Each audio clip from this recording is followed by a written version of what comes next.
অভ্র, পৃথক, আমাকে ভুলে যাও পৃথক, আমার বিয়ে হয়ে গেছে। কেমন আছো জিয়া? আমি ভালো আছি, তুমি চলে যাও। অভ্র এক্ষুনি বাড়ি চলে আসবে।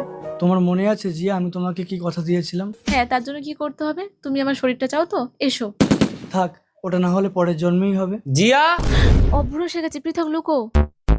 জিয়া তোমার বাবাকে ফোন করে 3 লাখ টাকা চাও, আমি একটা বাইক কিনবো। কোথায় পাবে এত টাকা? আমাকে বিয়ে দিয়ে আমার বাবা ভিখারি হয়ে গেছে। জিয়া, কোথায় পাবে আমি জানি না, টাকা লাগবে মানে লাগবে, বাস।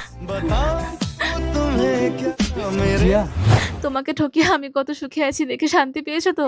বেরিয়ে যাও আমার ঘর থেকে। জিয়া, যাও, বেরিয়ে যাও। জিয়া, তোমার মনে আছে জিয়া আমি তোমাকে কি কথা দিয়েছিলাম? দয়া করে আর আমাকে কাটা ঘায়ে নুনে ছিটা দিও না, চলে যাও প্লিজ। তুমি তো বলেছিলে। জিয়া, কিরে মা, চলে আসলি কেন? তোমার জামাই আমাকে তাড়িয়ে দিয়েছে বাবা। কেন? বাইক কিনবে তাই 3 লাখ টাকা চেয়েছে, নিয়ে